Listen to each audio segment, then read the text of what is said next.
Diferentemente do que eu falei de logística e shopping, né, o laje corporativa é justamente o inverso. Ou seja, Sim. dificilmente você vai encontrar um fundo de laje corporativa que tem um monte de prédio espalhado por Salvador, Goiânia, Recife, Porto Alegre, Manaus. Isso dificilmente vai acontecer, e se acontecer, pode demorar décadas para acontecer. Por quê? Porque, diferentemente de shopping, diferentemente de logística, você encontrar empresas dispostas a alocar 3, 4, 5 mil metros quadrados em várias capitais do Brasil é muito difícil. Muito difícil. É muito difícil. E aí, o que acontece? Você acaba tendo que ter uma gestão muito específica da imobiliária para fazer os contratos, daria, assim, um trabalho hercúleo, e o resultado, a linha final seria relativamente baixa. Por quê? Porque escritório é despesa na veia ali. O shopping center não, ele é um ser vivo, ele produz receita de um jeito diferente. A logística é a mesma coisa, a eficiência logística traz com que aquela empresa se torne mais eficiente na sua entrega. Já a laje corporativa é uma despesa pura e simples. Então, o aluguel referente ao investimento, né, o capital empregado, o resultado em cima do capital empregado, ele é mais apertado mesmo, não é tão simples assim. Então, eu falo que a última linha, né, a linha final, que é o resultado cotista,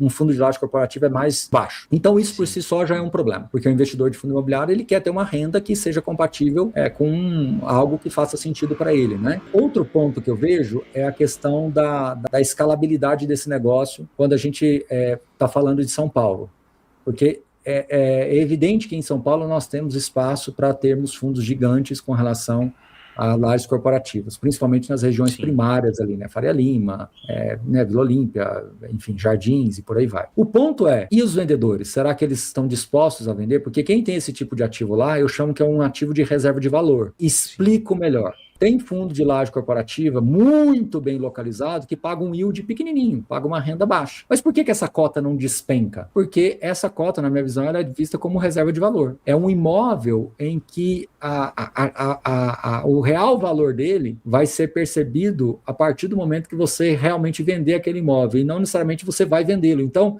é uma reserva de valor, você tem ali como uma proteção patrimonial.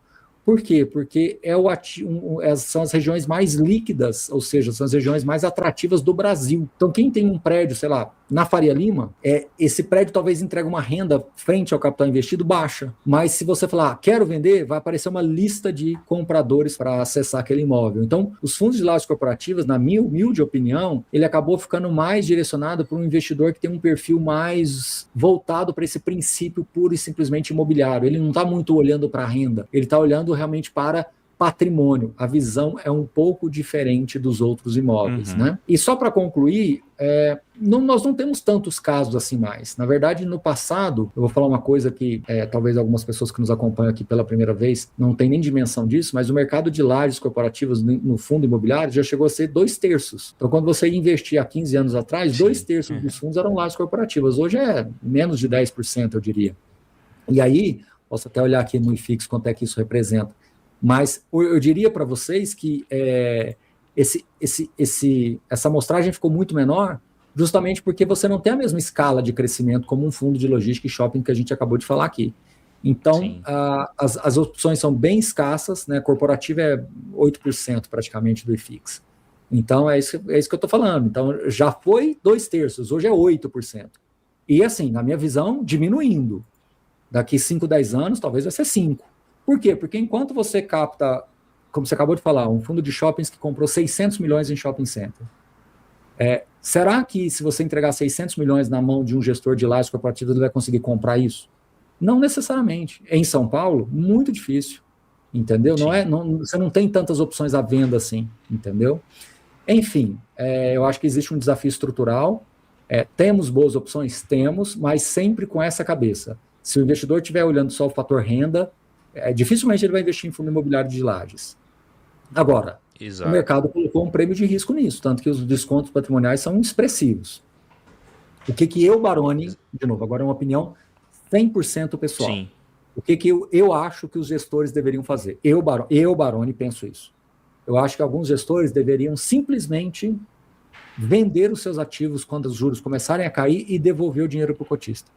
Por quê? Porque, assim, tem alguns fundos que eles não têm um potencial de crescimento mais. Então, é melhor você ir amortizando e devolvendo dinheiro para o cotista. Tem fundo que está negociando, vou falar em grandes números, tá? Em grandes números. O valor patrimonial é 100, o fundo está negociando a 50, 60, tá?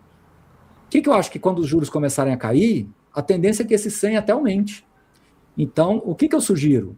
Os gestores vão vendendo alguns imóveis e devolvendo o dinheiro para o cotista. O cotista vai receber a patrimonial, embora ele tenha comprado a mercado. É uma forma de gerar valor para o cotista, e aí o setor de lajes corporativos ele vai ficar realmente com pouquíssimas opções. É o que eu faria, mas acho que isso não vai acontecer. Mas é o que eu faria, o que eu gostaria que acontecesse, tá? Eu acho que seria uma geração de valor incrível, porque senão, Gabriel, a gente vai ficar eternamente com essa conversa. E eu já estou no mercado há muitos anos, sempre foi essa conversa. Por que o setor de laje corporativa tem desconto? Por que isso aqui? Por que isso aqui? Aí fica a mesma coisa, mais do mesmo. Então, nós estamos há 10, 12 anos falando que tem desconto, esse desconto nunca vira ágil, e nós estamos aqui nessa mesma ladainha, como diz o ditado, né? Na minha opinião, vamos encerrar essa história, vamos começar a diminuir os fundos, e vai amortizando devagarinho, os juros vai caindo, você vai vendendo imóveis, vai amortizando, chega uma hora que você liquida a fatura. Até porque hoje, me ajude aqui, se nós pegarmos os principais fundos de lajes, todos eles têm gestoras hoje muito grandes, não precisa mais dessa receita.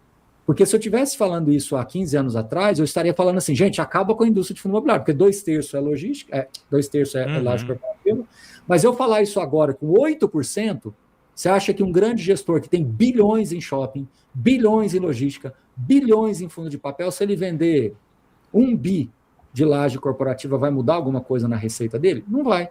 E o cotista se apropria desse resultado. Então é melhor você virar essa página, entendeu? E, infelizmente, porque nos Estados Unidos você tem fundos de lajes, né, fundos corporativos, porque você tem prédios corporativos excelentes em diversos centros. Porque se aqui no Brasil eu tivesse excelentes, eu não quero dizer excelentes, aqui em Goiânia nós temos excelentes prédios, mas nós não temos mercado para ele. Exato. Daqui, sei lá, 20 anos, pode ser que isso mude. Pode ser que daqui a 20 anos você vai ter aqui esses prédios de laje corporativa gigantescos. Hoje aqui, eu tenho certeza que muitas cidades do Nordeste, do Norte, a mesma coisa, você tem alguns prédios corporativos que são aquelas lajes menorzinhas, aqueles escritórios de saletas, ou que seja uma lajezinha um pouquinho maior, mas é tudo assim. Quando grande, 200, 300 metros quadrados, 250, né, mas a maioria é 50, 80, 100, 110, justamente para atender essas demandas pulverizadas, o contador, o advogado, o dentista, né, o professor de aula particular, e por aí vai. Não é chegar uma multinacional e falar que precisa de 10 mil metros quadrados num prédio corporativo aqui em Goiânia. Se isso acontecer uma vez, ok. Se isso acontecer duas, ok. Mas já será que vai acontecer 3, 4, 5, 6, 7? Porque você precisa de demanda para ter um investimento, não é? Em São Paulo é diferente, você vai ter vários exemplos de várias empresas que ocupam 5, 4, 6, 8, 10 andares lá. Né? Não raro a gente vê, às vezes, a empresa locando o prédio inteiro. A gente já viu isso acontecer algumas vezes, né? Então, é isso, né? Eu acho que essa é a realidade do mercado de lajes corporativas no Brasil hoje.